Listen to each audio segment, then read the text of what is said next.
महालक्ष्म्यै च विद्महे विष्णुपत्न्यै च धीमहि तन्नो लक्ष्मी प्रचोदयात्।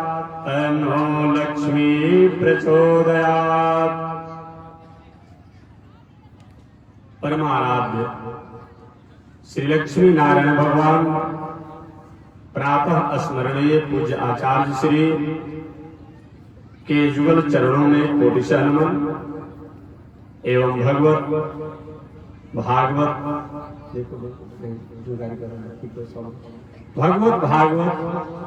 आचार्य कैंकर्य पारायण महानुभाव। अभी आप हरिद्वार की पावन भूमि से चलकर आए हुए जगत गुरु रामानुजाचार्य माया मधुसूदन पीठाधीश्वर स्वामी वैकुंठनाथ जी महाराज द्वारा सरसमय राम कथा को आपने स्मरण किया। ठीक इनसे पहले वृंदावन की पावन भूमि से चलकर आए हुए जगत गुरु रामानुजाचार्य राधा कृष्ण पीठाधीश्वर स्वामी चतुर्भुज जी महाराज द्वारा आपने भागवत कथा को श्रवण किया होगा। उनसे पहले अयोध्या श्री राघव पूरम पीठाधीश्वर स्वामी माधवाचार्य जी महाराज द्वारा आपने ये कथा को श्रवण की होगी। चलिए उसी कड़ी में मैं भी अपनी बातों को निवेदन करूं। हमारा विषय मानवीय जीवन से कथा को, सत्संग को, प्रवचन को, जग को, दान को, तीर्थ को, व्रत को, धर्म को, संस्कृति को, शास्त्र को, वेद को हटा दिया जाए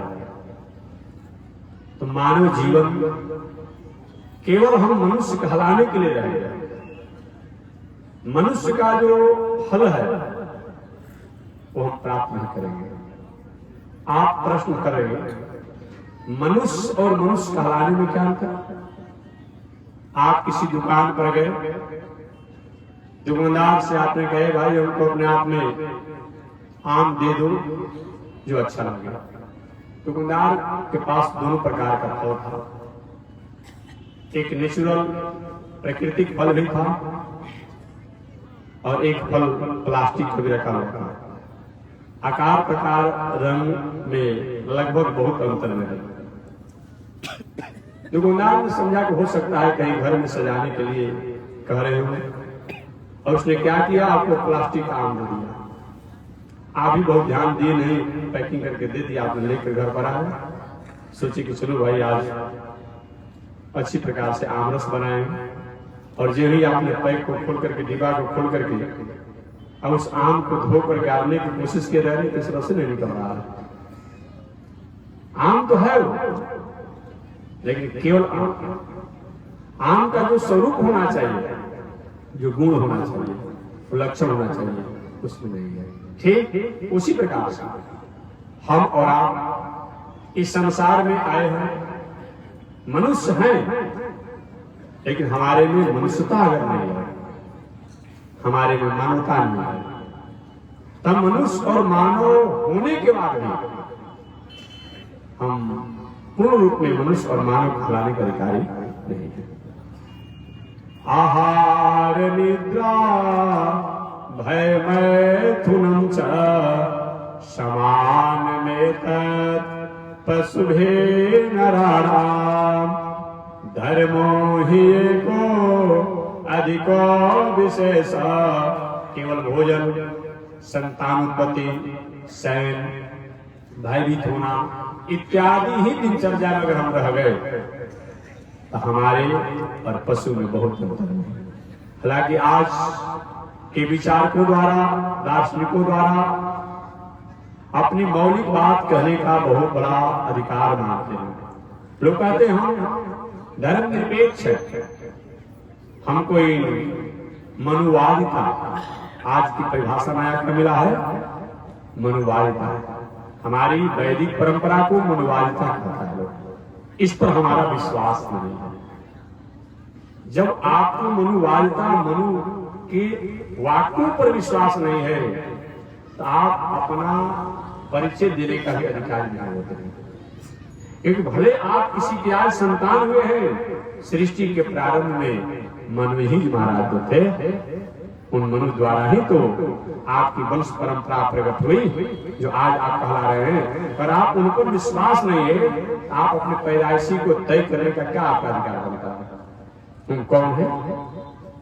आपको कोई अगर राक्षस कह दे तो काहे अपना राज होते हैं? एक राक्षसी वृत्ति में रहने वाला व्यक्ति को भी अगर राक्षस कह दिया जाता है, नाराज हो जाता है। हमको राक्षस आपने कह दिया। आप जब नहीं मानते हैं और उस पर आपको विश्वास नहीं है और श्रद्धा नहीं है कि चलिए भाई हम राक्षस के अपने आप के खानदान के, हम दैवी खानदान के, इन्हें कहेंगे। जब मनु की वंश परिपाटी को आपने नकार दिया, आपको विश्वास नहीं है, श्रद्धा नहीं है, आप अपने को राक्षस खानदान मानिए, दैत्य खानदान मानिए, असुर खानदान मानिए, तो कोई कहेगा तो नाराज हो जाते हैं अपने आप में। रात दिन असली वृत्ति में रहते होंगे, राक्षसी वृत्ति में रहते होंगे, लेकिन अगर कोई कह दे आप विवाह करने लगते हैं।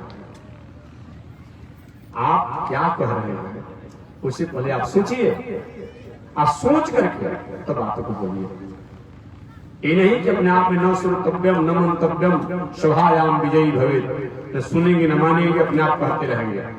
कोई भी मनु से अलग नहीं है, कोई भी।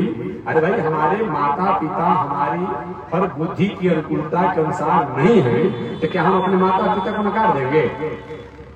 ये बताइए, मैं जानना चाहता हूं। हमारे माता पिता हमारी हर अपनी बुद्धि मति गति के अनुसार अगर अनुकूल नहीं है तो क्या हम अपने माता पिता को नकार देंगे कि हमारा माता पिता कोई था ही नहीं? ऐसा तो होगा नहीं। अगर माता पिता नहीं था तो होगा कि भाई किसी प्रकार से आपका पैदाइशी जो है इधर उधर से हुआ है। इसको अपनी भाषा में हम लोग बड़ा शंकर भी कहते हैं, यही नहीं माना जाएगा। इसलिए आप ऐसे शब्दों का प्रयोग मत करें जो सब आपके लिए ही कहीं आपका परिचय का, कहीं अपने आप में किसी प्रकार का कोई अस्त व्यस्त करने वाला हो, आपका परिचय को नकारने वाला हो जाए। ऐसा मत कीजिए। ठीक है, मनु जी के किसी वाक्यों पर आपको कहीं नहीं समझ के कारण, कहीं कोई बातों पर आपकी कहीं चहल पहल है, चंचलता है, दिल में दिमाग में मन में बुद्धि में चंचलता है, उसको समझिए कि आखिर क्या कहना चाहते थे। भला कोई माता पिता अपने ही पुत्र, अपने ही वंश परंपरा, अपने संतति के कहीं विरोधाभास को बात करेगा? जिन मनु शत्रुपा, जिन मनु द्वारा हम और आप इस संसार में आए, क्या ये समाज के प्राणियों के, मानवों के कोई विरोध में कोई बात करेंगे? अगर कहीं बात किए हैं तो कहीं न कहीं उस समय भी कहीं हमारी अनुकूलता, उनकी रुझान, उनकी स्थिति, संस्कृति, मर्यादा के रूप में नहीं था, तब कुछ थोड़ी सी हमारे लिए एक टिप्पणी किया, एक ऑब्जेक्शन किया, न कि अपने आप में हमारे विरोध और रहित में की बात कहा। ये विचार ना करें। और ऐसा अगर हम विचार नहीं करते हैं ताकि हम कौन आज से 50 वर्ष, 100 वर्ष, 2 वर्ष पहले एक नया अपने आप एक समाज के सुधारक के रूप में अपना नाम दिया और समाज में जितना विभेद फैलाने का काम किया, विरोध कराने का काम किया, वही काम किया, वही आदमी से अनुयायी बन गए, उसी से आप हुए हैं, वही आपने प्रकट किया है, आपके वंश परंपरा उसी से हुए हैं। नहीं, इसीलिए यदि किसी शास्त्रों के वाक्यों पर कहीं आपकी रुझान, आपका बुद्धि विवेक वहां नहीं टिक पाता हो तो और शास्त्रों द्वारा उसके अर्थों को समझिए। वेदार्थो निश्चितव्य स्मृति इतिहास पुराणी। वेदार्थ, वेद का अर्थ निश्चितव्य, निश्चय किया जाता है। स्मृति अनेक प्रकार की स्मृतियों द्वारा। स्मृति पुराणी बताया गया है, इतिहास पुराण, इतिहास, इतिहास में महाभारत, वाल्मीकि रामायण, ये सब इतिहास भी है, वेद भी है। पुराण 18 पुराण तो है ही, उसके बाद और पुराण। इसको पढ़ने से जो सबके द्वारा समन्वय प्राप्त हो वही निर्णय होता है, ये बताया गया। लोग कह देते हैं कभी कभी, बहुत दिन तो पहले लोगों ने अपने आप में उथल पुथल उफान में आ गया था लोगों ने रामचरितमानस के 1-2 सूक्तियों को पढ़ करके उसके वाक्यों को नहीं समझने के कारण वे लोग उथल पुथल हो गए थे। हमेशा मैं उस बातों की कहीं न कहीं इशारा करते रहता हूँ। मानस में आया है कि शूद्र गंवार ढोल पशु नारी ये सब ताड़ना के अधिकार। अरे भाई क्या शब्द है, पहले समझो ना। हमेशा मैं निवेदन करता हूं कि हमारा भारतीय विचार, भारतीय दर्शन, भारतीय विचार और भारतीय दर्शन जो होता है वह किसी शब्द द्वारा निर्णय नहीं होता, वो प्रकरण के द्वारा निर्णय होता है। भारतीय दर्शन और भारतीय विचार जो होता है वो प्रकरण के द्वारा निर्णय होता है, न कि शब्द के द्वारा निर्णय होता है। हो सकता है कहीं हमारे भारतीय दर्शन के इस शांति धीरे से बैठ जाना किसी को, भारतीय दर्शन के अलावा और दुनिया में हो सकता है कोई विचार और दर्शन जो होगा वो कहीं शब्द के अनुसार ही अर्थ किया जाता होगा, लेकिन भारतीय दर्शन और विचार जो है वो प्रकरण के अनुसार निर्णय किया जाता है। कल या परसों मैंने इशारा किया था कहीं प्रसंग बस मैंने कि देखिए विवाह का अवसर हो, तिलक आया हुआ हो, तिलक का गीत गवा रहा हो और उसी समय कोई कहे कि राम नाम सत्य है, राम नाम सत्य है, राम नाम सत्य है। लोग चुप, अरे क्या बोल रहे, चुप करिए, बलवानी को बोल कीजिए, जबकि बेचारा कोई गलती बात तो नहीं कह रहा है, वो तो ठीक ही कह रहा है एकमात्र राम नाम ही सत्य है और तो दुनिया की चीज यही पर छोड़ जाते हैं। बात उसने गलती नहीं कहा, लेकिन तिलक कहीं चल रहा, तिलक का गीत गवा रहा, सब कुछ हो रहा और मान लो अब वहां राम नाम सत्य कह दीजिए तो गड़बड़ हो जाएगा। अब वही कहीं अपने आप शमशान पर किसी की लाश जल रही हो, अब कहीं अपने आप तिलक का अपना गीत गाइए, लड़का के जन्म का सोहर गाइए, अच्छा लगेगा? बताइए। हमारा भारतीय दर्शन, भारतीय विचार जो प्रकरण के अनुसार अर्थ होता है, केवल शब्द के अनुसार अर्थ नहीं किया जाता है। केवल शब्द के अनुसार अर्थ करेंगे दिग्भ्रमित हो जाएंगे, यही कारण है लोग दिग्भ्रमित हो जाते हैं। अतः एक ग्रंथों को जानने के लिए, एक ग्रंथों के अर्थों को समझने के लिए हमें 2-4 ग्रंथों को भी पढ़ना पड़ता है, ये जान लीजिए, तब हम उसके पूरे पूरे अर्थों को समझ पाते हैं। और ऐसा नहीं हो पाता है अपने आप में तो हम समझ नहीं पाते हैं, ये बताया गया। इसलिए मैं निवेदन करता हूं कि समझना पड़ेगा अपने आप में। भारतीय दर्शन और भारतीय विचार लिखा है शूद्र गंवार ढोल पशु नारी ये सब ताड़ना के अधिकारी। सबसे पहले तो आप शूद्र को किसी जाति से संबोधित जो अर्थ आप कर लेते हैं ये आपकी पागलपन है, नासमझी है, नादानी है, ये प्रथम बात समझिएगा। सबसे पहले आपने शूद्र शब्दों को केवल जाति से, प्रकरण के अनुसार होता है, प्रकरण के अनुसार होता है, केवल एक जाति से आपने कर लिया, नहीं किसी एक केवल जाति नहीं। शूद्र का मतलब क्या होता है?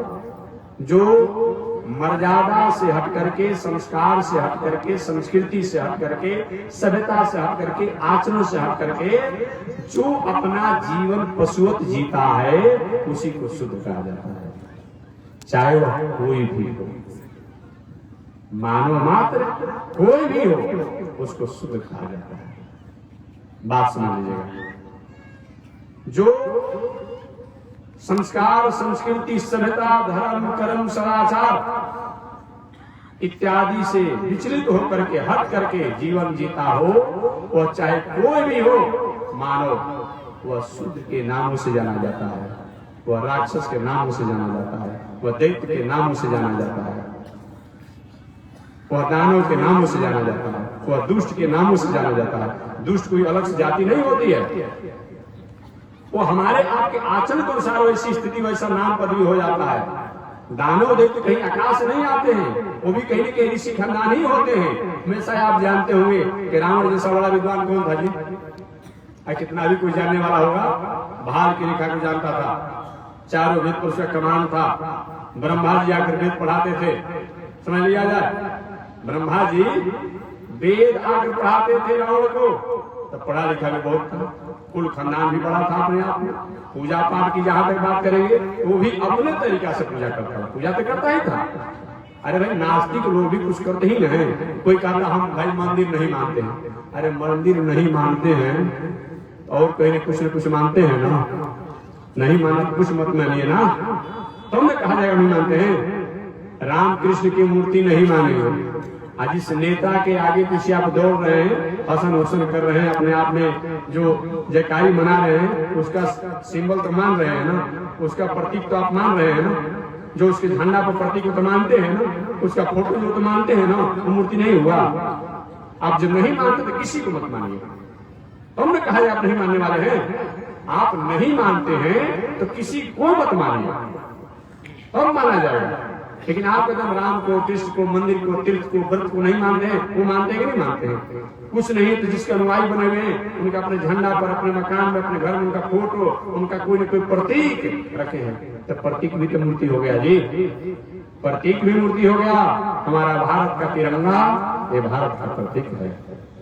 बात समझ लीजिए, ये लाल केसरिया कहिए सो केसरिया, सफेद और हरा, ये भारत देश नहीं है, लेकिन ये भारत देश से कम भी नहीं है, प्रतीक है।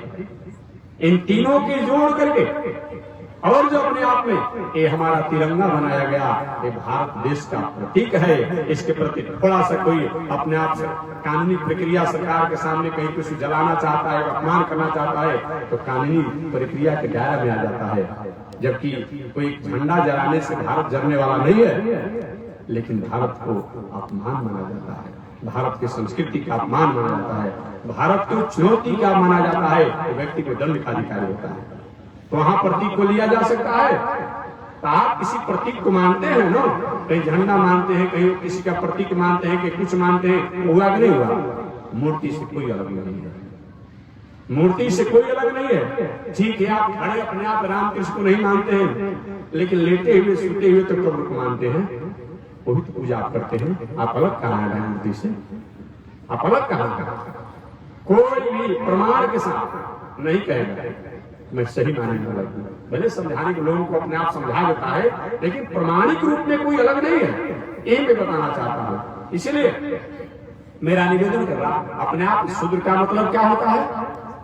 जो आपने अपने बुद्धि की दायरा को एक सीमित कर दिया है, संकुचित कर दिया है, समाज को दिग्भ्रमित कर दिया है अपने बुद्धि द्वारा, वो दायरा और वो अर्थ नहीं होता। शूद्र माने क्या होता है? जिसने अपने आचरण, अपना रहन सहन, उठन बैठन, बोलन चालन, खान पान, संगत, ये सब बिगाड़ दिया है, भ्रष्ट कर दिया है। वो चाहे कोई भी हो, व्यक्ति को शूद्र कहा गया है। गंवार अर्थ बाद में इसका करूंगा, क्या इसका अर्थ होगा, पहले मैं कुछ शब्दों का व्याख्या करूं। गंवार, गंवार का मतलब शूद्र गंवार। गंवार में क्या होता है? जानता कुछ नहीं हो, हर जगह पैर अड़ा होता होगा, टांग अड़ा होता होगा, यही गंवार लिखा होता है। कोई बतियाता है, कोई बातों को कुछ नहीं जानते, वहां कुछ अपना बात रह देगा। जानना नहीं, अनुभव नहीं करना, सीखना भी नहीं, सीखने की आदत भी नहीं डालना, लेकिन किसी कार्यों में अपने आप पे क्या करना, अपनी बातों को स्थापित कर देना। शूद्र गंवार। ढोल, ये ढोल मान तो ढोल आप समझते ही हैं। शूद्र गंवार ढोल। पशु, पशु माने जानते ही अपने आप पे, और नारी के बारे में जानते हैं। भला तुलसीदास जी इतने बड़े उच्च कोटि के संत, और नारियों को पीटने की बात करेंगे। जो पत्नी के चलते तुलसीदास जी इतना बड़ा संत बन गए। तुलसीदास जी की पत्नी अगर नहीं होती, अब तुलसीदास जी अपनी पत्नी का उपदेश नहीं सीखे होते, तो खास इतना बड़ा उच्च कोटि के संत नहीं बनते। समझ लीजिए, पत्नी ने उनको उपदेश दिया। एक कोई जरूरी नहीं है कि बहुत लंबा चौड़ा उपदेश दिया है। कथा आप जानते होंगे कि वही तुलसीदास की पत्नी होता है कि जीवन की चहकता चहल पहलता, एक भी जीवन का एक अपने आप में कड़ी ही होती है। तुलसीदास भी अपने गृहस्थ मर्यादा से जीवन जी रहे थे। उनकी पत्नी किसी कारण से अपने पिता कहाँ गए थे, अपने भाई कहाँ गए थे। कुछ समय बीत गया था, बरसात का बीच में समय आ गया। अचानक तुलसीदास जी को अपनी पत्नी याद आई। केवल तुलसीदास जी को पत्नी याद नहीं आई जी, आप लोगों को भी याद आती है। हमारा विषय नहीं है, अगर नहीं याद आती, जिस पिता ने, जिस बाप ने, जिस माता पिता ने पढ़ा लिखा कर विवाह शादी किया, आज यही घर में श्रीमती जी आती तब सबसे पहले अलग करते हैं, तो बापे को अलग करते हैं, माइयों को अलग करते हैं। सब काम होगा लेकिन माता पिता को अपना अलग कर दिया। ये क्या है? अब पत्नी का मंत्र मानने लगे। हमें नहीं कहते कि पत्नी को आदर मत कीजिए, लेकिन जिस माता पिता के कारण पत्नी से आपका संबंध हुआ, उस माता पिता को छोड़िए मत। हमें ही कहेंगे, हमें नहीं कहते कि पत्नी को मत मानिए, वो भाई आधा अंग है, लेकिन जिस माता पिता के कारण उस पत्नी से हमारा संबंध और माता पिता ने जन्म नहीं दिए होते तो क्या पत्नी से हमारा संबंध होता, व्यवहार होता? नहीं होता। तो उस माता पिता को भी कहीं छोड़िए मत, भूलिए मत, बल्कि विवाह होने के बाद पहले से अधिक मानिए, ताकि माता पिता को ये मनोभाव हो कि हमारे प्रति स्नेह इसका कम हो गया। लेकिन ठीक विपरीत हो रहा है, विपरीत हो रहा है। और उसमें केवल लड़के का दोष नहीं है। हंसने के लिए बात में कभी बीच में तो आगे बढ़ जाऊंगा, कभी कभी हास्य की बात भी करनी पड़ेगी, नहीं तो बैठे बैठे आप लोग बोर हो जाएंगे, डिमोरलाइज हो जाएंगे अपने आप लोग। कभी कभी थोड़ी सी हास्य की बात भी कहनी पड़ती है। हास्य की बात भी कहा जाएगा, लेकिन वो प्रैक्टिकल व्यवहारिक बात कहा जाएगा। एक व्यक्ति ने हमसे कहा, महात्मा जी हम अपने आप में, हमारा पुत्र हमारा आज्ञा नहीं मानता। उसने हमसे कहा आशीर्वाद दे दीजिए। तुमने देखिए कुछ ऐसा चीज है जो आशीर्वाद की बात नहीं होता, आशीर्वाद से नहीं होता कि पुत्र हमारा आज्ञा मानता ही नहीं। तो क्यों नहीं मानता है, किसकी आज्ञा मानता है? तो उन्होंने कहा कि हमारे अपनी पत्नी का आज्ञा मानता है। तो मैंने सही बताइए, पहले आप भी ऐसा काम करते थे कि नहीं? आप किसकी आज्ञा मानते थे? कि महाराज हम भी अपने आप पत्नी की ही आज्ञा मानते थे। तो हमने कहा आपका बेटा कौन गलती काम किया जी? कौन गलती काम किया? आप ही अपने माता पिता को नहीं मानते थे, अब पत्नी को ही मानते थे, तो आपका लड़का काम करते कौन गलती, कौन आशीर्वाद से काम चले गए? अगर आप चाहते हैं छोटे बच्चों को संस्कार देना, तो आप मंदिर में जाइए, संतों के यहाँ जाइए, महापुरुषों के यहाँ जाइए, गुरु बुजुर्गों के यहाँ जाइए, आप सुन प्रणाम कीजिए। लड़का को बताना नहीं पड़ेगा कि बेटा प्रणाम करो। आप अगर सूत कर प्रणाम करेंगे, गुड़ छू कर प्रणाम करेंगे, मंदिर में जाकर प्रणाम करेंगे, छोटा लड़का है, 1 वर्ष का है, 1.5 वर्ष का है, 2 वर्ष का है, और उसको कुछ नहीं मतलब प्रणाम में क्या होता है। लेकिन जैसे माता पिता करेंगे वैसा स्वाभाविक करना करेगा। आप खड़े हो जाए, खड़े करके बेटा प्रणाम करो, करेगा, और वहीं पर वो भी अकड़ जाएगा। तुम करते नहीं, हमको करने कह रहे हो। आप सुन चाहते हैं तो अपने आप सीखिए। ये बताइए, चलिए प्रसंग बस के लिए तो अपने आप में देर हो जाए, कथा सुनाना है अब समय में। तो मैं निवेदन करना चाह रहा था कि जिस तुलसीदास जी ने नारी के बदौलत आज इतने उच्च कोटि के संत बन गए कि पूरे दुनिया में तुलसीदास तुलसीदास हो गए। अब भला तुलसीदास पत्नी को पिटने को कहेंगे, जो मानस के सिपाहियों को इसकी जो करते हैं। तुलसीदास वहीं अपने आप में विवाह हो गया था। पत्नी अपने भाई कहाँ चली गई थी किसी कार्यों को लेकर के, बरसात के बीच में समय आ लौट करके अपने पति के यहाँ नहीं आई।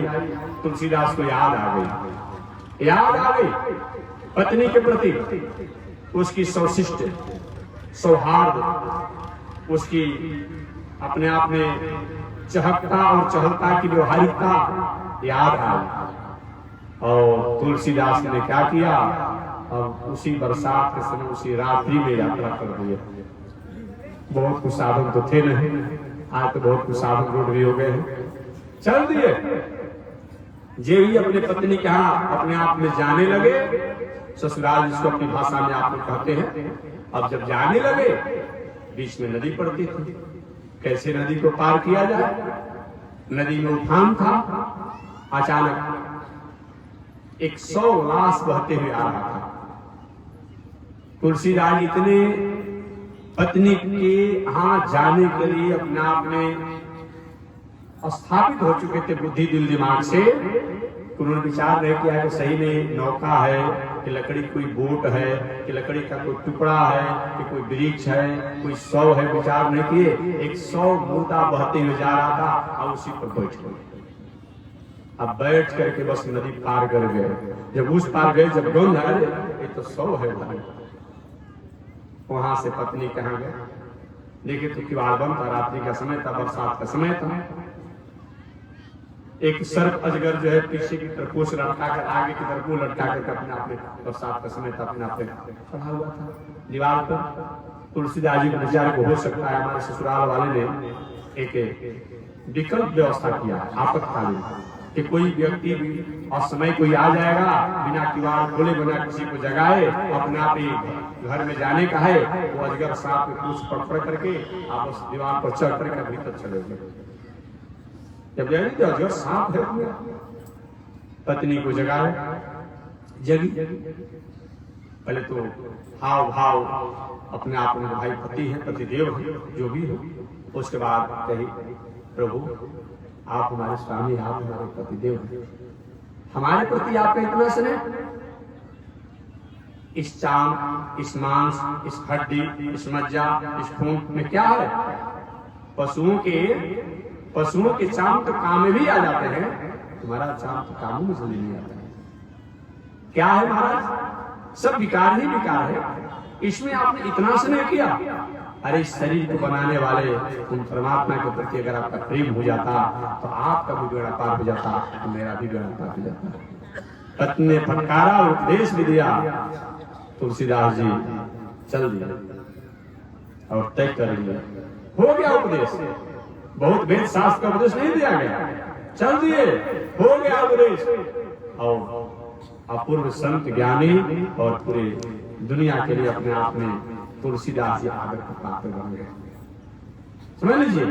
लेकिन तुलसीदास के साथ हुआ, आज तो कितने लोग की पत्नी रोज अपने आप में डांटती भी होगी, फटकारती भी होगी अपने आप में। कीर्तन को बैराग होता है क्या? 1 घंटे का बस नहीं बोलेंगे अपने आप में, नहीं कोई मतलब नहीं है। और शाम को वही हम कहाँ बैराग हो रहा है जी? बैराग हो रहा है। इसीलिए एक धन्य है ऐसा भला तुलसीदास जी कहीं पत्नी को स्त्री को मारने की बात कहेंगे जी तो समझिए कि शूद्र गंवार ढोल पशु नारी ये सब ताड़ना के अधिकारी। ताड़ना शब्द पर ही विवाद है, ये बात समझिएगा। ये ताड़ना शब्द पर ही विवाद है अपने आप में। इसकी मैं व्याख्या भी निवेदन करूंगा अपने आप में। तो शूद्र मानता आप समझिएगा, जो मर्यादा संस्कार संस्कृति से विचलित व्यक्ति हो उसी को शूद्र कहा जाता है। यहाँ किसी जात की बात नहीं होती है। शूद्र गंवार, गंवार का मतलब मैंने बता ही दिया। शूद्र गंवार ढोल, ढोल के बारे में मैंने बता ही दिया। और अपने आप में पशु, पशु के बारे में जानेगा और नारी के बारे में जानेगा। और ये बताए बात है कि एक पीटने के अधिकारी है। अभी हम लोग भी अपना भजन भाव हो रहा है, अच्छे कलाकार को बुलाया गया, कैसे नाल बजेगा, कैसे तबला बजेगा। अब गांव के सबसे बढ़िया आदमी को लेकर के बढ़िया डंडा लेकर के नाल को तबला को अपना पीटा जाता है। यही बात कहा जा रहा है। अगर ताड़ना मैंने पीटना अर्थ करते हैं तो कहीं ना होगा जी, पीटने की बात करते हैं। पशु घर में लाइए और उसको डंडा से पीटिए, गोहत्या का दोष भी लग जाएगा, काम भी बिगड़ जाएगा। यही तुलसीदास जी कहे हैं, नहीं कहे। तो चलिए मैं व्याख्या करूंगा। प्रकरण के अनुसार अर्थ किया जाता है, यही मेरा विषय है। तो शूद्र के साथ ताड़ना शब्द है। क्या है? शूद्र के साथ ताड़ना शब्द है। तो यहाँ जो बताया गया है, जो ऐसे लोग हों जो अपने आचरण, अपने व्यवहार, अपने स्वभाव, अपने खान पान, अपने उठन बैठन, रहन सहन से बिगड़ गए हों, ऐसे लोग भी त्यागने के योग्य नहीं हैं। ऐसे लोग भी छोड़ने के योग्य नहीं हैं, त्याग नहीं है। उन लोगों को भी सत प्रेरणा दे करके अपनाने के योग्य हैं। तो यहाँ शूद्र के साथ ताड़ना का प्रयोग जो होगा, यहाँ सत प्रेरणा में होगा। क्या होगा? यहाँ शूद्र के साथ जो अपने आप ताड़ना शब्द का प्रयोग किया जाएगा तो सत प्रेरणा माने बार अच्छे प्रेरणा दे करके उनको भी अपने आप में मार्गों पर अच्छा लगाया जाए, इसके अधिकारी है, न कि छोड़ने और त्यागने के अधिकारी हैं। यहाँ ताड़ना माने पीटना नहीं, सत्य प्रेरणा हुआ भी बहुत से प्राचीन काल में भी हुआ, आज भी देख रहे हैं।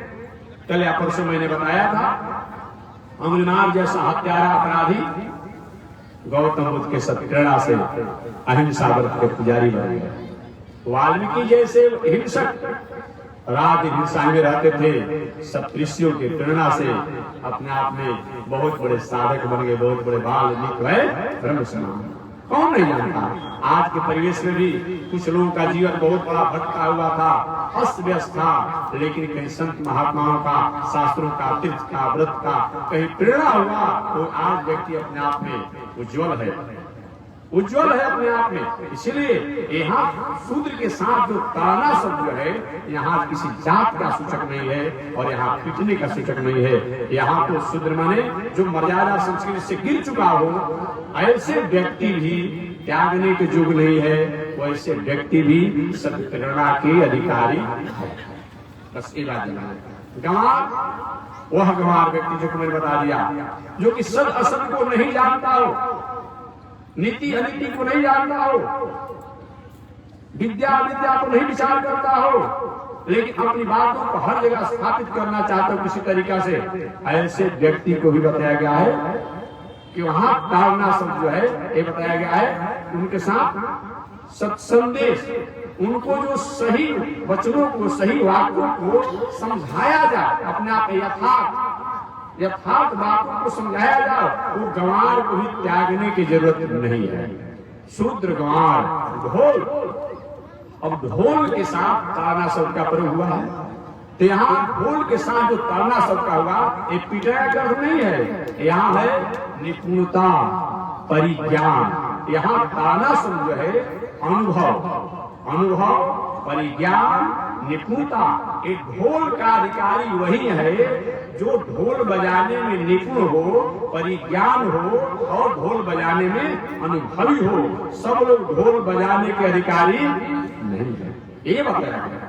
शूद्र गंवार ढोल, पशु नारी, और पशु जो है, यहाँ पशु के साथ भी ताड़ना शब्द का प्रयोग किया गया है। यहाँ पशु के साथ जो ताड़ना है, यहाँ है कि अपने आप में संरक्षण और संवर्धन। क्या चीज? संरक्षण और संवर्धन। कभी आप लोग पढ़ते होंगे पहले, जब अपने आप हो सकता है कि फल सड़ा के, पान पत्ता गला के, घोड़ा आड़ा के, आप पढ़े होंगे। फल भाई सड़ा के, पलटने बिना, उलटने बिना, पान पत्ता के, वो भी अपना उलटने बिना, घोड़ा आड़ा के, खेलने बिना। तो पशु जो है ये क्या है, यहाँ ताड़ना शब्द ने पिटना नहीं, एक पशु जो है इनको क्या करे, संरक्षण और संवर्धन। मैंने इनका हमेशा देख रेख, निरीक्षण के अधिकारी है पशु अपने आप में। एक पशु को ऐसे छोड़ दे कहीं भाग जाएंगे, भुला जाए, कुछ हो जाएंगे, ऐसे भी अब तो ट्रैक्टर का युग आ गया है। लेकिन जिसमें बैलगाड़ी चलता था, जिसमें हल की व्यवस्था थी, तो अगर अपने आप हल चलाते समय अच्छी प्रकार से न देखा जाए तो हार जो है पैर, बैल के हाथ अपने आप पैर में लग जाएगा। बैलगाड़ी चलाते समय अगर बढ़िया से पशु को न देखा जाए तो अपना कहीं इधर उधर लीक से हटकर अपने आप गाड़ी लौट सकती है। ये भी अपना संरक्षण और संवर्धन के अधिकारी है, अर्थात हमेशा निरीक्षण के अधिकारी है, स्वतंत्र छोड़ने के अधिकारी नहीं है। शूद्र गंवार ढोल पशु नारी, और नारी के साथ अपने आप बताया गया है कि नारी, यहाँ ताड़ना शब्द का प्रयोग हुआ है, यहाँ नारी के साथ हुआ है कि सत प्रेरणा, संरक्षण, संवर्धन और अपने आप में सहवास हमेशा, अर्थात इनको स्वच्छंद छोड़ने का अधिकार नहीं। भले सरकार द्वारा कानून बना, सरकार को कानून बनाना अपनी काम है। जब न्यायाधीशों पर किसी प्रकार की समस्या आती है अपने लिए कानून बना देते हैं, है ना। और जब उनको नहीं होता है, ऐसा ऐसा कानून बना देता है, कोई मतलब नहीं, कोई मतलब नहीं होता अपने आप में। अब समझिए, आज की ठीक है अपने आप में भारतीय विचारकों द्वारा, भारतीय सुधारकों द्वारा अपने आप में हो रहा है कि नारी का स्वतंत्र अधिकार। अरे नारी का स्वतंत्र अधिकार तब है जब पति की मर्यादा है। लेकिन हमारे आचार्य ने कहा कि नारी स्वतंत्र होते हुए भी जब तक स्त्रियों का विवाह ना हो तब तक अपने भाई, अपने चाचा, अपने पिता, अपने बाबा के मर्यादा में रहे। जब उनका विवाह हो जाए अपने पति, अपने ससुर, अपने भसुर, अपने देवर की मर्यादा देखरेख में रहे। और जब उनका पति हो सकता है कहीं अल्पायु में या वृद्धावस्था में चले जाएं, अपने बेटा, अपने दामाद, अपने और लोगों के नाती पोता के संरक्षण में रहे। नारी को स्वतंत्र रूप में जीवन रहने का, बिताने का कोई बहुत बड़ा औचित्य नहीं। क्यों? इसमें दो कारण। एक तो यह कारण है, नारी यदि किंचित कहीं स्वच्छंद और स्वतंत्र कहीं अपने जीवन को बिताने लगे तो समाज में उनके प्रति लोगों की एक संशय बना रहता है। इसलिए माताओं को हर परिस्थिति में कहीं न कहीं, और कथा नहीं है, आपने जगत जननी सीता जी का नाम सुना होगा। भगवान श्री राघवेंद्र की आह्लादनी शक्ति थी। जिस समय रावण ने कहा, सीते केवल हमको एक तरफ हमारे तरफ विलोक कर देख लो, हमें पति के रूप में तुम संबोधित कर दो, मेरी पत्नी बन जाओ, जो मंदोदरी का पद है वो मैं तुम्हें दे दूंगा, पूरे लंका पूरी तुम्हारे लिए ही मैं हवाले कर दूंगा। उस समय सीता जी ने क्या किया, डायरेक्ट रावण से बात नहीं की, डायरेक्ट रावण से बात नहीं की। बताया गया है तृण का सहारा लेकर के, तृण का सहारा लेकर के अपने आप वैदेही ने लंकेश रावण से कहा, लंकेश तुम उत्तम कुल खानदान के रहने वाले हो, तुम्हारी बुद्धि ठगी गई है, तुम्हारी बुद्धि मारी गई है, तुम तो उसी तरह की बात करते हो जैसे कहीं भगजुगनी और सूर्य चंद्रमा की बात आती है। कहीं भगजुगनी एक जीव होता है, थोड़ी सी टिमटिमाती है, चमकती है, एक चंद्रमा की चांदनी होती है, तो तुम जो हो भगजुगनी के समान हो, तुम्हारा राज ईश्वर जो है एक छोटे से जीव की चमचमाहट के समान है, और हमारे स्वामी राम जो है एक चंद्रमा के समान है, सूर्य के समान उनका तेज है। और भला तुम हमें कहते हो जाओ, मैं अपने पति की मर्यादा और उनके अनुशासन को अगर पालन नहीं करती तो मैं सब तुमको जलाकर समाप्त कर देती हूँ। लेकिन मेरे पति की मर्यादा है, सीता जी ने प्रत्यक्ष बात नहीं किया, एक तृण का सहारा लिया। अब यहाँ पर कथाकारों द्वारा विद्वानों ने भाई आखिर तृण का सहारा क्यों लिया, तृण का सहारा सीता जी ने क्यों लिया? एक तृण को सामने रख करके अपने आप डायरेक्ट से देखा नहीं, प्रत्यक्ष देखा नहीं, मुंह को घुमाते हुए अपने आप में तब रावण से बात क्यों? आज की बात छोड़ दीजिए, हम व्यवहारिक बात इसलिए कर रहे, थोड़ा सा जो सुने तो कम से कम उसको विचार करें। आज की बात तो छोड़ दीजिए, अभी विवाह नहीं हुआ तरीके सब अपने आप वार्तालाप सब कुछ हो जा रहा है, और जीवन भर कहीं मर्यादा रहेगा, पति को पत्नी आदर देगा, पत्नी को पति कभी आदर देगा। पहले के जमाना में 10 वर्ष 15 वर्ष 20 वर्ष विवाह हो जाता था, कहीं पत्नी जो है अपने पति के सामने ससुर बसुर घर द्वार में नहीं रहती, अपने आप सामने नहीं आती थी, भोजन को दूसरा देता, कितना बड़ा मर्यादा था जी। आज विवाह होने से पहले ही सब हिसाब हो जा रहा है। इसका परिणाम भी भोग रहे हैं लोग, इसका परिणाम भी भोग रहे हैं अपने आप में।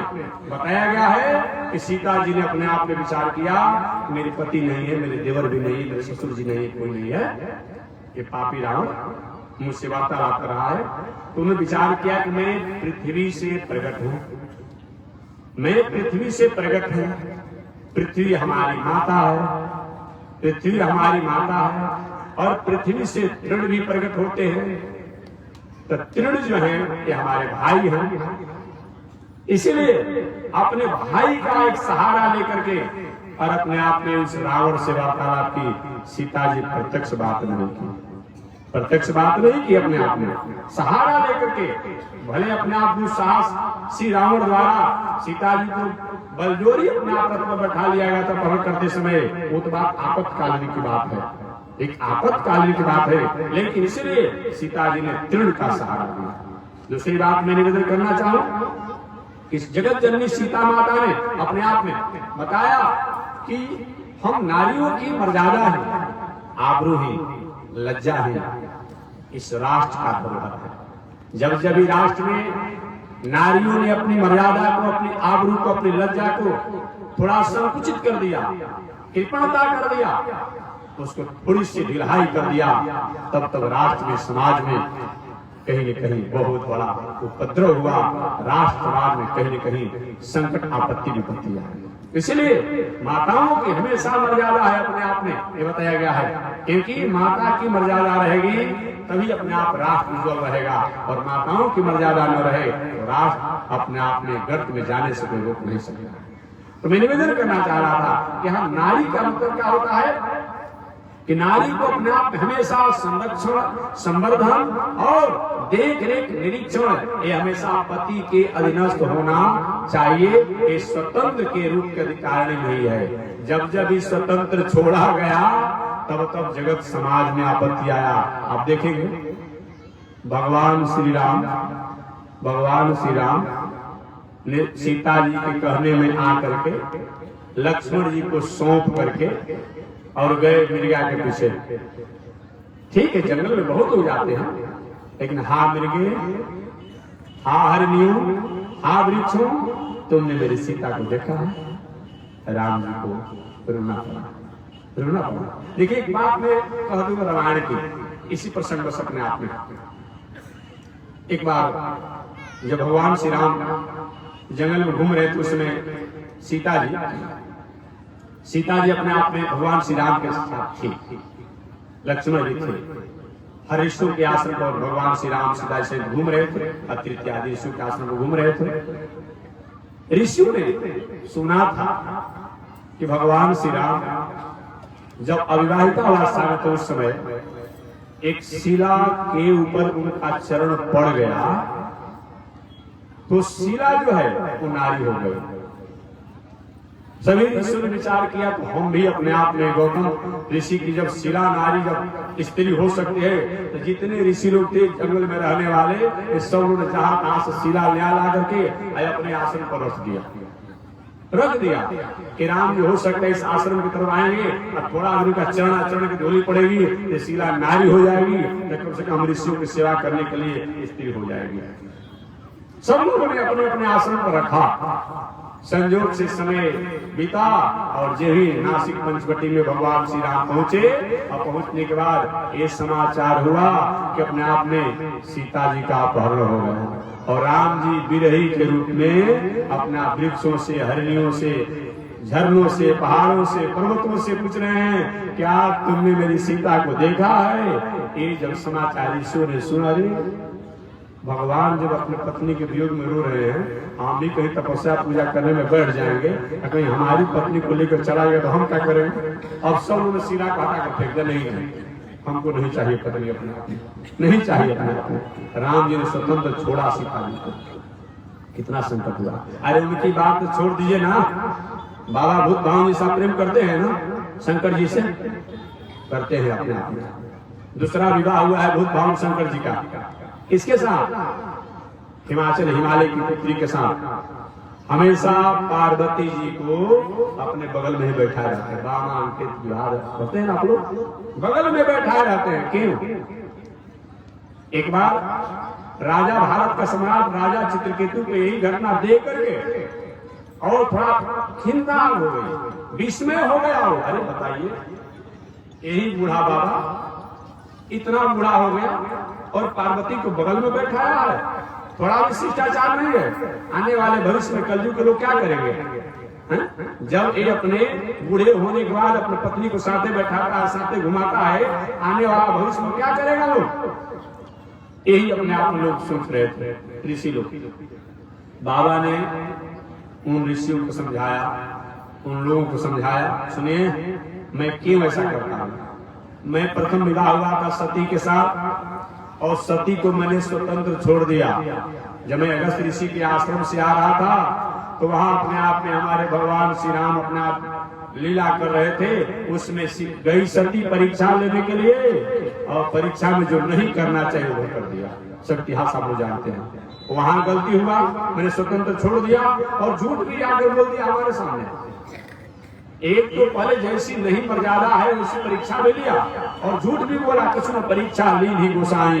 एक गोसाई जी हमने कुछ परीक्षा नहीं लिया। तो भूत भगवान ने कहा कि देवी तो गई थी क्या करने, कि जैसे आपने प्रणाम कैसे मैंने प्रणाम किया।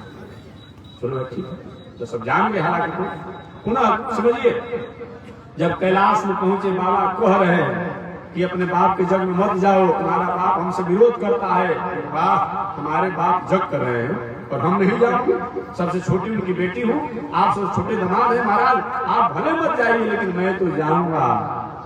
बाबा को थोड़ा सा खड़ा होना चाहता, नहीं हमारी जब पत्नी हो तो हमारी हो गई हो, हमारी मर्यादा में तुमको पालन करना पड़ेगा।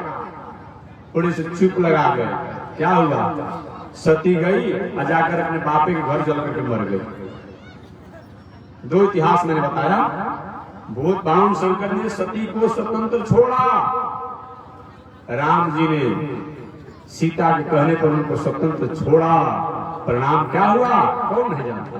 इसलिए शूद्र गंवार ढोल पशु नारी, नारी के साथ जो है अर्थात माताएं स्त्रियां जो है कितना भी पढ़ी लिखी विदुषी हो लेकिन स्वच्छंदता का अधिकार न रखें, स्वच्छता का अधिकार अगर रखेगी तो निश्चित रूप में कहीं न कहीं भटकाव आने के कहीं संभावना बन सकती है। इसलिए कितना भी हो वह स्वच्छंद और स्वतंत्र होकर के अपने जीवन को न जिए, किसी न किसी के संरक्षण, जो मैंने बताया जब तक विवाह नहीं हुआ हो भाई इत्यादि पिता इत्यादि के संरक्षण में रहे, विवाह होने पर पति इत्यादि के संरक्षण में रहे, पति के नहीं रहने पर पुत्र इत्यादि के संरक्षण में रहे। ऐसे रहने वाली माता ही इस संसार में जस को प्राप्त करके और शरीर त्यागने के बाद उत्तम लोक को प्राप्त करती है। इस तरह बताया गया। तो हमारा भारतीय विचार एक कहता है, मैं निवेदन करना चाह रहा था, इसलिए शब्दों को पढ़ करके केवल अर्थ नहीं किया जाएगा, यही बात को मैं बता रहा हूं। आज के बाद कम से कम आप यह विचार करें कि जो भी आपके द्वारा सुक्तियों कुक्तियों को जो अर्थ कर लिया जाता है वह अर्थ नहीं होगा। जो शास्त्रों द्वारा जिस अर्थ को अपने आप निर्णय किया गया है वही अर्थ को किया जाएगा। तो हमारा ये कथा, सत्संग, पूजा, यज्ञ, दान ये मानवीय जीवन की पहचान है। जब जब हम इससे अलग हटे, जब जब इसको हमने छोड़ा, हमारा संस्कृति, संस्कार, सभ्यता सब समाप्त हो गया। एक व्यक्ति ने हमसे कहा था, अभी उत्तर प्रदेश में था, तो कि महात्मा जी इस समय वैदिक सनातन धर्म बहुत कम हो गया है। उन्होंने कहा पढ़े लिखे हैं आप? नहीं पढ़े लिखे हैं। पढ़े हैं आप? उन्होंने कहा पढ़े हैं आप? ये कौन आपको समझा दिया? कैसे आपने समझ लिया? पूरे विश्व की जनसंख्या 7 अरब है। पूरे विश्व की जनसंख्या 7 अरब है। समझ लीजिए, सैकड़ों देश है, सैकड़ों देश हैं। उन 7 अरब में भारत की जनसंख्या लगभग, भले आपके कानून में, आपके प्रक्रिया में एक अरब 30 करोड़ हो, भले ऐसी बात नहीं है, लगभग 1.5 हो चुका है। 1.5 अरब तो आपके भारत की जनसंख्या है। तो 1.5 अरब में से आप 50 करोड़ को हटा दीजिए तो कम से कम 1 करोड़ तो है, 1 करोड़ तो लोग हैं। तो 7 अरब में से 1 अरब तो अभी भी वैदिक मर्यादा के अधिकारी हैं।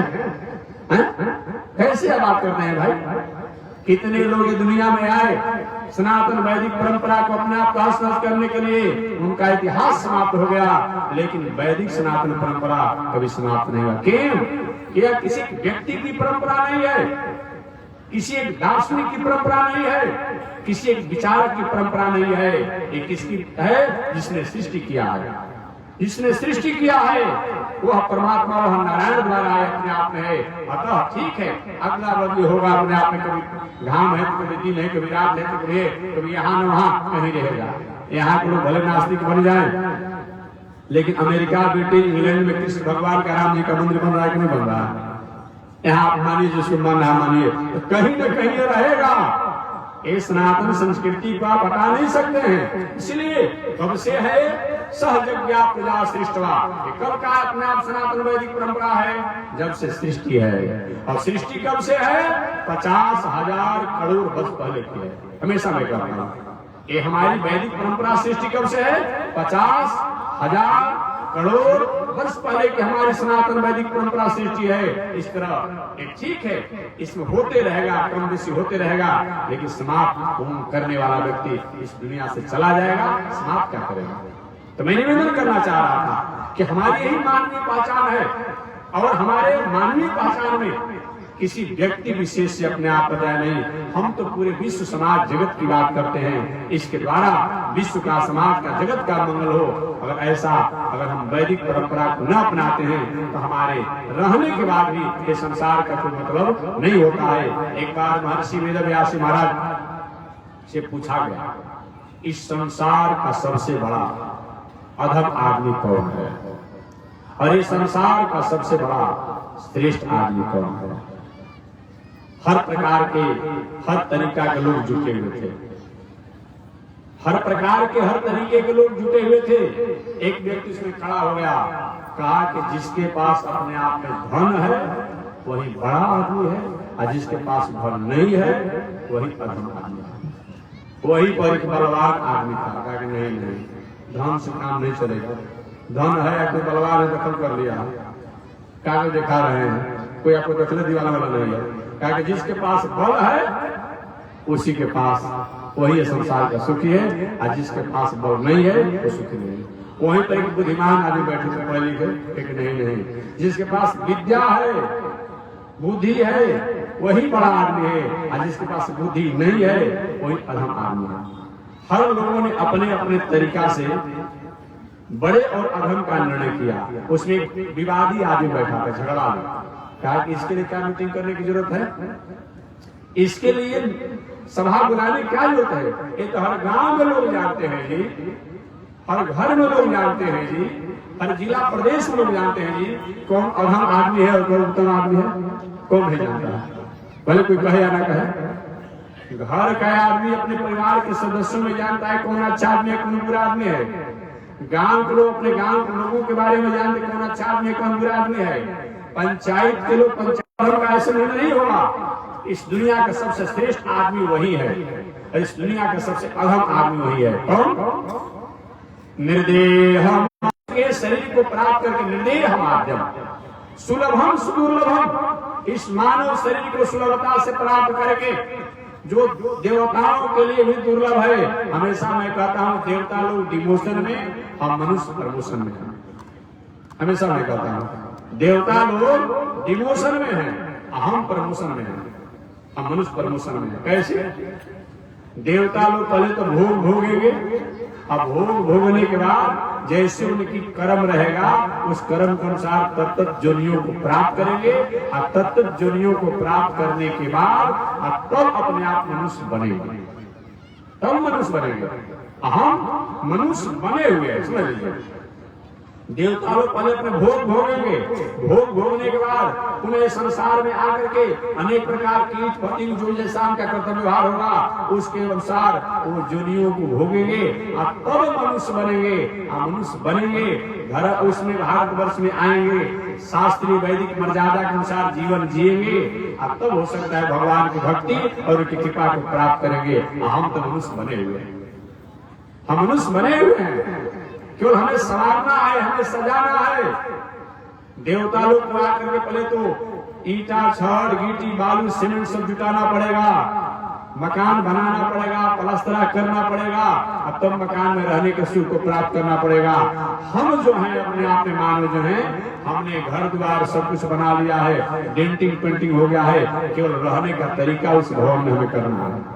इस भवन में कैसे रहे अच्छे तरीका से, यही काम करना है, यही मानव शरीर है। कहते हैं निर्देह माध्यम सुलभम सुदुर्लभम, ये मानव शरीर जो है हमने सुलभता से प्राप्त किया है, देवताओं के लिए दुर्लभ है। सुलभम सुदुर्लभम, या जो मानव शरीर को हमने प्राप्त कर लिया है वो बाद में चल करके हमको ये दुर्लभ हो जाएगा, दुर्लभ होगा। सुलभम सुदुर्लभम पलवम सुकल्पम, इस मानव शरीर की रचना अपूर्व हुआ है।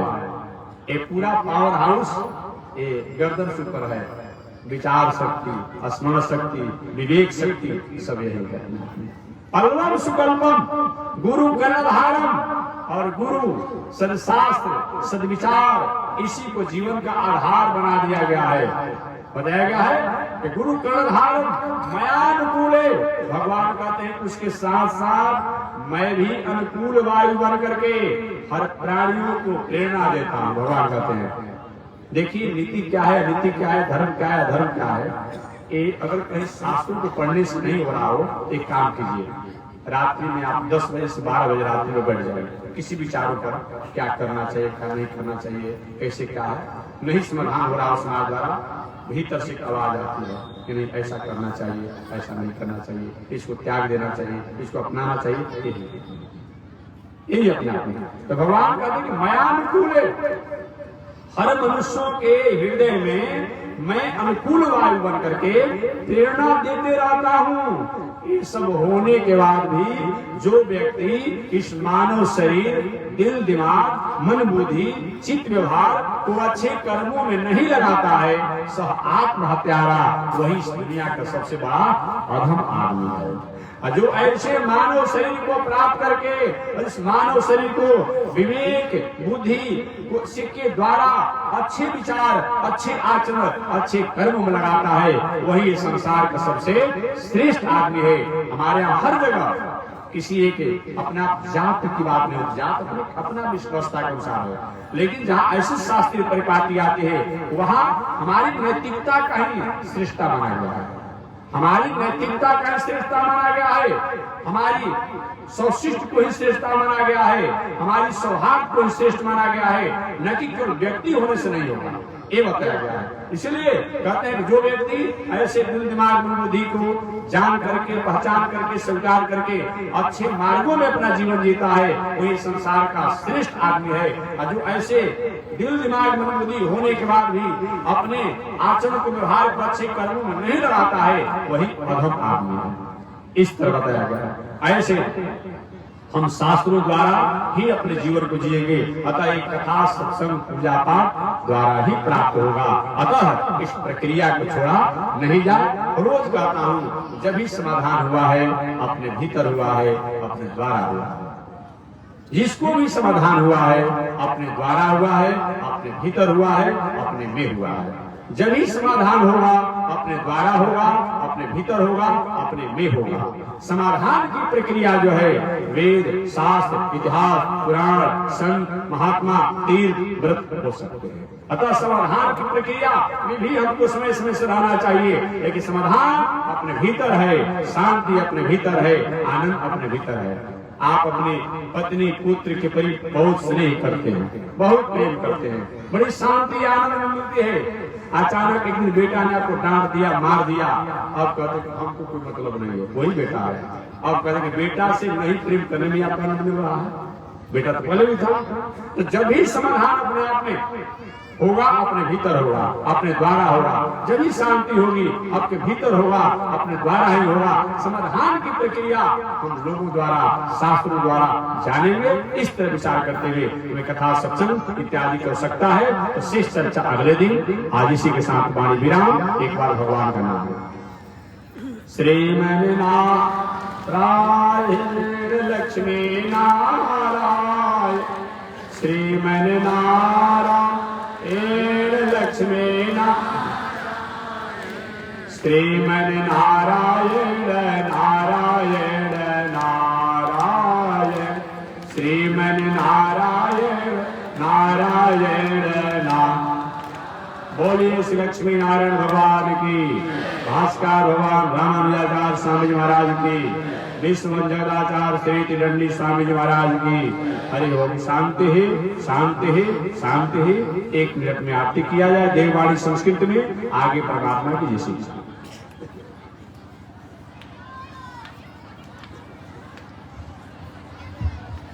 ओम चंद्रमा मनसो जात चक्षो सूरजो अजायत, श्रोत्राद्वायुष प्राण संघात निरजायत, श्रीशते लक्ष्मी शवत्न्यावहो रात्रि पार्श्वे नक्षत्राणि रूपमस्मिनो व्यातम् निगाढ़ मोमयी घाड़ सर्वलोकम मयी घाड़।